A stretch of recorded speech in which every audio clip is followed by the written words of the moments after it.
So our next speaker is Dr. Carr. His presentation is with the title Smashing Soils, Building Bridges, How Faculty and Students Create an Entrepreneurial University. Please join me in welcoming Dr. Sean.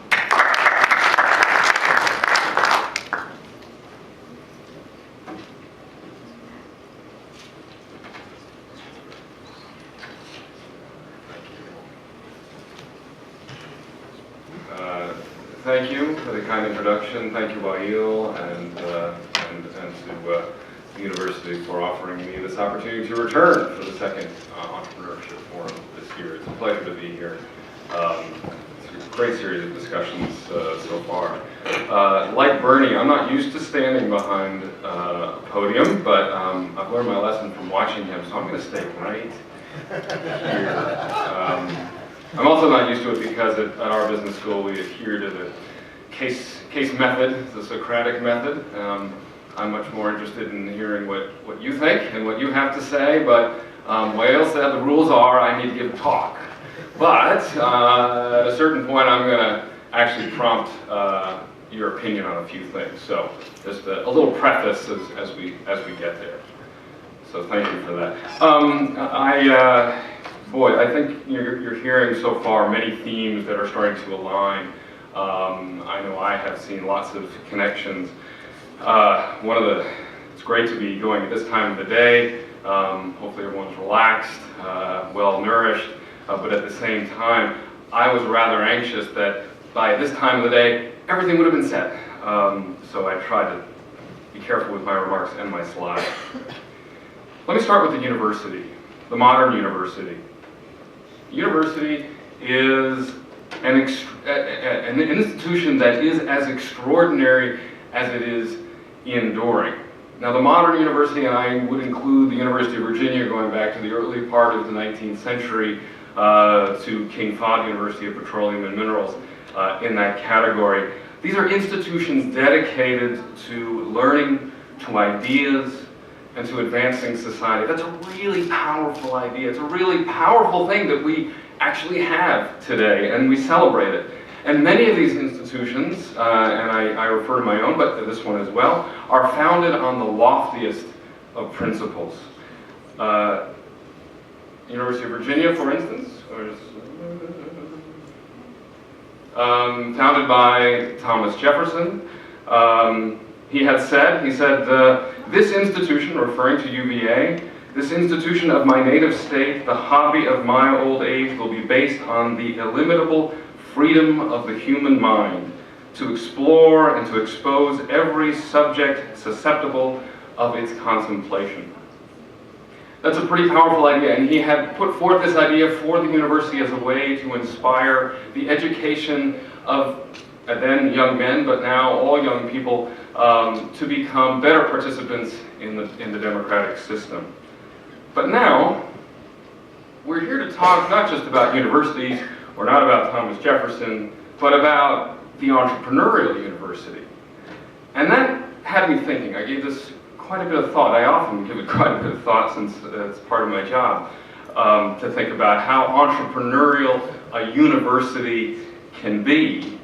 And I argue that a university is perhaps, by one perspective, an institution that is least likely to be entrepreneurial or innovative. Now, before you react, by that I mean these are institutions that are oriented towards tradition, towards being self-sustaining, toward doing what it has always done. It is constrained by its organization. We have schools, we have departments, we have disciplines, we have sub-disciplines that tend to separate people out in different areas where we don't share ideas so much. There are structures, physical structures. We have campuses and buildings that house these departments and disciplines and the like, that keep us from sharing ideas and trying new things and being different. And of course, there's the funding issue. Tuition, government, state funds, philanthropy, endowments. These aren't necessarily risk-taking sources of support. Sometimes, but not always. And of course, there's the incentives. As Dr. Thursby described for us just a little while ago, there are now mechanisms to encourage entrepreneurship, but by and large, for the vast majority of certainly faculty, tenure and promotion decisions are not made around how entrepreneurial you are. In fact, quite the contrary. So compensation and other rewards, even social rewards, what's honored within the academy is not necessarily how many new companies you started. In fact, that may work against you, depending on where you are. But of course, we know that the university, this one in particular, particularly those that have an engineering orientation, are in fact engines of innovation. The intellectual freedom that comes with being part of an institution like this promotes the pursuit of ideas and the creation of new knowledge, encourages an exhilarating atmosphere of exploration, invention, and creation. And the concentration of deep expertise across many domains results in powerful innovations that can have real and important impact on the world. And so, as we've been talking about already at this forum, over the past 50 years in the United States and across the world, universities have adopted practices and implemented policies that have allowed for the commercialization of those inventions. We've talked about intellectual property protections and technology transfer functions within the university, corporate partnerships such as Aramco and others, and substantial government support for research. That's what makes those ideas come out into public light. But it doesn't always work, right? Now, what are the theories? At this point, there's a good 50 years of research. Dr. Thursby's work has been prominent among them on exploring a robust academic literature and explaining this process of commercialization out of the university. One of the leading theories of this is we talked about this a little bit earlier today, is knowledge spillover. That's how this happens. That's where these commercializations come from. And what we mean by that is knowledge created in one organizational context spills over and is commercialized in the context of another. MIT and Stanford are great examples of where this is happening. But knowledge spillover as a theory is, I'd argue, insufficient. Because if it were sufficient to explain this, and it were effective in all cases, then we'd see much more knowledge spillover happening and more examples like MIT and Stanford. But because the reason for that is that knowledge spillover is not automatic. We need a mechanism that helps explain what enables knowledge to result in commercialized opportunities. And I'd like to reference what that mechanism could possibly be. The economist David Aldrich has suggested that the missing link, the element that helps create the Entrepreneurial University, is entrepreneurship capital. Aldrich observed that universities are often already well endowed with many other forms of capital. Physical capital, financial capital, intellectual capital, even social capital. But he wanted to focus our attention on this notion, and I would like to draw our attention to this notion of entrepreneurship capital. I'll read along. The entrepreneurship capital of an economy, and he was talking about an economy at large, of an economy or a society refers to the institutions, culture, and historical context that is conducive to the creation of new firms.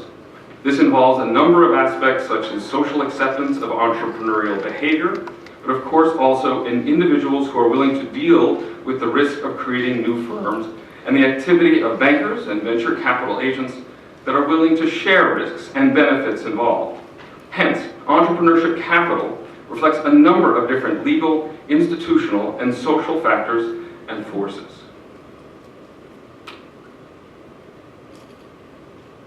Thus, in this context, entrepreneurship capital refers to a range of thinking, a range of ways of thinking, of actions and institutions, and specifically skills, talent, mentoring, networks, entrepreneurial spaces, exploration spaces, culture, even a narrative.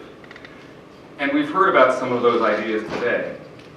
Well, what I'd like to present to you now is to look at a few examples, not just from my institution, but a number of others, that might help illustrate how how other institutions, and it's already been happening here, but I think the example from Purdue is really powerful about how it's not merely the technology transfer or the knowledge transfer that we've come to understand, but the various other things that are happening around the university environment that are helping to facilitate and spark that entrepreneurship capital. A few examples that I'll look at in the brief time I have, and I will be brief, are the following. And these are selective. They are not meant to be the best examples, but just somewhat illustrative. They're chosen for their geographical diversity, and also these are strong research institutions, and all of them, as you can see, have an affiliation with the state. University of California, Berkeley campus, University of Arizona, University of Texas in Austin, University of Michigan, and my home institution, the University of Virginia. Let's begin with the University of Arizona. Just as an example, and I'm not going to go into great detail, but I think it's useful. We did a bit of a survey just to look at how these institutions, the universities, have structured themselves with respect to the mechanisms available. And the Purdue example from this morning is a good point of reference as well. I point out the McGuire Center coming right out of central administration. That was established going back to 1984. It's been around for some time. From within that, you also have the Innovation Lab. Their Innovation Lab, it's a development and collaboration space that again is a function right out of the central administration's office, but also partly managed by the business school, the Eller College of Management.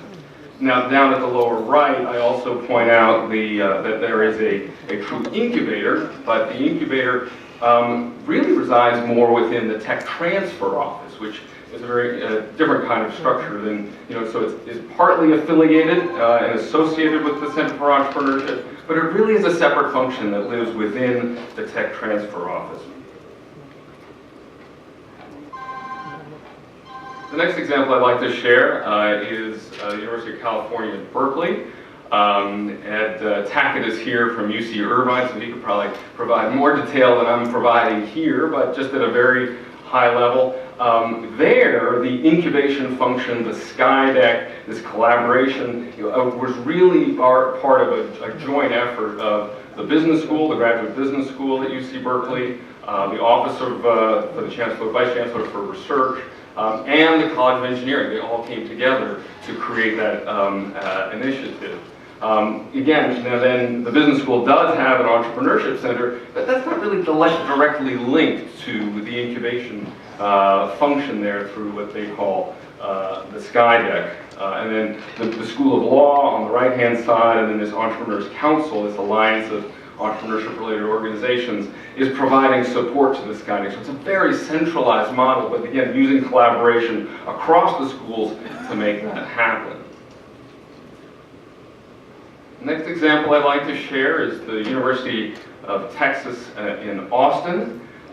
Here again you see two things I'd like to point out, and it requires a bit of explanation. So the Herb Kelleher Center for Entrepreneurship, that was established in 2001, and that's coming out of the business school. There is a Texas Venture Lab, and that's an accelerator for the university and the wider community, but it is for the university. But over there on the left-hand side, it says IC2, I think they really call it IC squared. That has been around since 1977, and it was established really to serve economic development for all of Central Texas. So it has so that economic development responsibility mandate, much as we saw with Discovery Park at Purdue, but it's separated out in a way from the work of the business school and then the other institutions, within the university. University of Michigan, again, there you see a lot of activity, a lot of the entrepreneurial activity coming straight through the business school, the Ross Business School, and then something called the Zell Lurie Institute. one of the things that's rather notable about what's going on at the University of Michigan is down along the bottom, in addition to the variety of functions that are available in terms of startup space, Tech Art is one, and then there's the Michigan Venture Accelerator is another. But along the bottom are a variety of funds, again, managed by students that help support entrepreneurial ventures, activities, but also give students opportunities to get their, sort of have experiences in understanding how new ventures are formed and how they're funded as well. And then, of course, I can speak at great length about this diagram, and that's why it's much more detailed than any of the others. But so it goes with research. You always know yourself pretty well. And Bernie had this a version of this slide up earlier.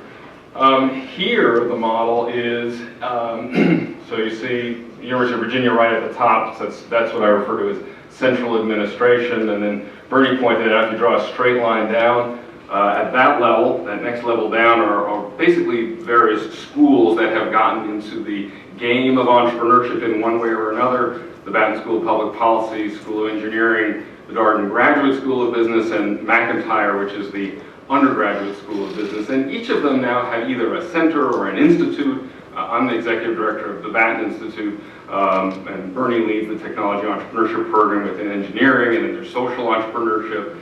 Now, the thing that's interesting, or that I can reflect upon with this slide, because I know the full story, and reflecting upon the previous set of slides about the other schools and universities, if you just looked at it for the first time, either this or the others, it looks like it was just hatched out of nowhere, like they just came to exist. But as Bernie and I well know, what you see before you with these different functions and schools and programs and initiatives and the variety of student clubs on the right-hand side is that this has really evolved and emerged over a relatively, long period of time. Short period in the real world, but long period for a university to make a lot of these things happen. And so, my point there is to say that a lot of what exists is really unique to our institution. I think the others would be unique to theirs. I'm going to pause for a moment because I would like to solicit anyone's insight on what are your observations? What do you observe from where you sit in your context by looking at any of these diagrams about how institutions have either chosen or evolved to structure themselves around entrepreneurship? Yes?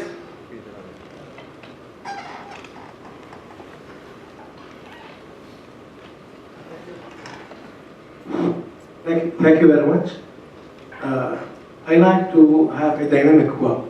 It seems that the structure here is more static than dynamic. That's my first observation. More static than dynamic? Yes. When you say, I love that, and when you say dynamic, what does that mean to you, dynamic? Yes, now budgeting should be more flexible. The relationship between the departments should not be rigid. So we can have a full matrix of communication and openness to others. I was writing notes, and if you allow me, I can tell you that.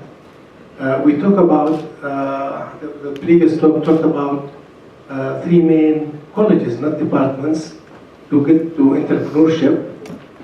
I call that diversity. You also talked about the Entrepreneurial University.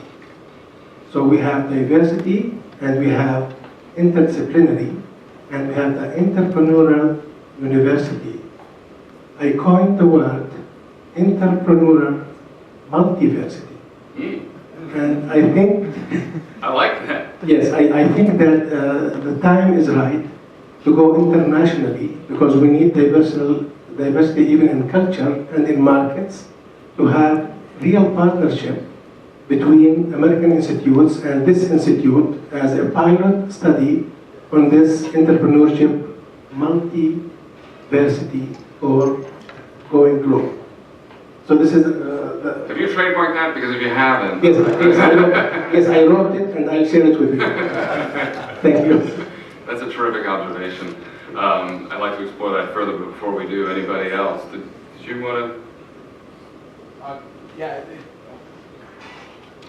If you look at even at my institution, everything is driven by the VCR, the research department, Vice Chancellor of Research, Right. or Central. Yeah. Within our university, we've started to develop our own ecosystem within the engineering school outside of the research institution. And that's purely because it takes forever to get anything done through that. And so when we do cross-disciplinary in our entrepreneurship, we reach out to the business school, and unfortunately sometimes we have to go to the art school. And that becomes once you cross that hard line, it becomes much more difficult to work within the university. And is that your experience? It is, and sort of drawing those connections is very challenging. You know, in our universe, the Office for the Vice President of Research plays a less prominent role, I'd say. I mean, they're very prominent with respect to tech transfer, and increasingly more so and more flexible. But in terms of the interchange and exchanges across, within, and among the different schools, they're not an obstacle, but it's not clear how they help to make that function better. What do you think? I'd welcome any opinions. And of course it's going to be domain specific, so answer however you see fit. Does it make more sense, if we want to create a more entrepreneurial university, to have that be more centralized, more of a centralized effort, or should it be decentralized and let 1,000 flowers bloom? What's the right approach? Yes? Yeah, okay, I guess you wanted some frank opinion about what I have seen. Yeah. Maybe if you can hear me. Yeah. Well, from a distance and not because of my eyesight, all I saw is a bunch of boxes. And You saw what? Bunch of boxes. A bunch of boxes. And bunch of dotted lines. Yes. So I don't know what's inside of those, but all I know is that you are trying to create entrepreneurial culture, and you used a very nice term, entrepreneurial capital. But they're within the domain of certain boxes. And I think there was a comment made that in the internet era, well, young people are actually, by the time you're using the word, somebody probably searched that. What does that word already mean? Right. Those boxes looking forward in the future will disappear. Right. So although you may have within the institutional domain some obstacle, but I think the world will not stop. They'll keep moving despite those hierarchy within the organization. And I think this is a paradigm shift that has been promoted, that why don't you link with us? Right, and isn't that, sort of, I mean, your point is great. Isn't that exactly right? Going back to my comment earlier in my presentation about the very structure, the very ways in which a university operates, almost compels you to think in terms of boxes, right? Well, that this person or this group or this school does this and this does that, and well, this is how they're related.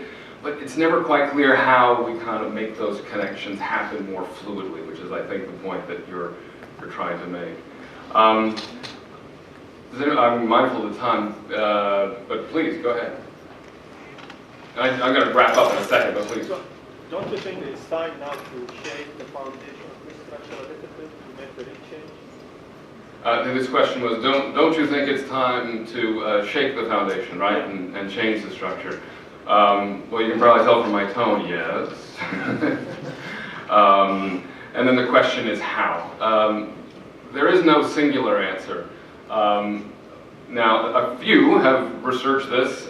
We've taken a look, and all of us in this room are interested. Wael actually referenced this in a presentation he gave yesterday. This is a paper by scholars listed at the bottom who had looked at 5 different schools where this work is.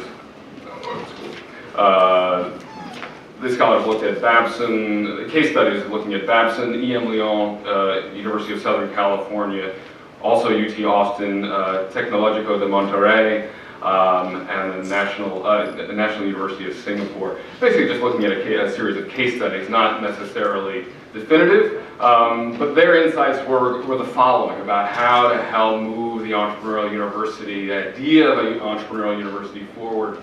As we've heard already today, having strong senior leadership with vision, engagement, and sponsorship, strong programmatic and faculty leadership programs that really drive, like Tiger, for instance, that really drive entrepreneurial behaviors and interdisciplinary thinking. A sustained commitment over a long period of time. This is not an instantaneous change that can happen overnight by any means. Commitment of substantial financial resources. It takes money to do all of this. Commitment to continuing innovation in curriculum and programs, so not being satisfied with the status quo or even assuming that you've figured it out, but continuing to change. An appropriate organizational infrastructure, which is kind of the issue on the table right now, and a commitment to building the extended enterprise and achieving critical mass. Extended enterprise here, they mean building beyond the boundaries of the university itself and working with corporate partners, state, government, and others. I think this is a useful set of objectives. They are key success factors, not necessarily the only success factors, but I think they're instructive. But of course, if you look at all of them together, you could say, well, yeah, that and a magic wand will get me what I want. It's not so easy. But I would say that something has been left off this list, and I'll conclude with the final thought, is that implicit well, let me read this. It's another statement from the economist David Aldrich. And he said, the emergence of the Entrepreneurial University was the need to create new interdisciplinary fields and research areas devoted to providing solutions to specific societal problems and challenges, along with a series of mechanisms and institutions dedicated to facilitating the spillover of knowledge from the university to firms and nonprofit organizations. I point out there especially the words interdisciplinary. I've heard that from a couple of you already. And earlier today, Bernie talked quite a bit about this notion of boundary spanning. Implicit in this statement to me is the need for leaders, entrepreneurial leaders within the university who have the capacity, the capability to bridge those disciplines, to bridge those boxes, if you will. And I think already at the forum today, we've heard from people like Joe Peckney and Marie Thursby and Bernie Carlson. You'll hear from Ed Tackett and all of us who are really involved in this world have been pushing the boundaries and trying to reach across, and certainly why you'll hear at the King Fahd University of Petroleum and Minerals has been one of those people. And what we need to do is to help support them, celebrate them, and help them achieve that sort of multiversity to which the gentleman I just described. Thank you.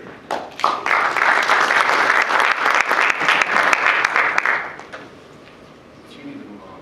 It's okay. Yes, well, thank you so much, Sean. I've already taken my questions. Yes, we only took 3. Thank you so much.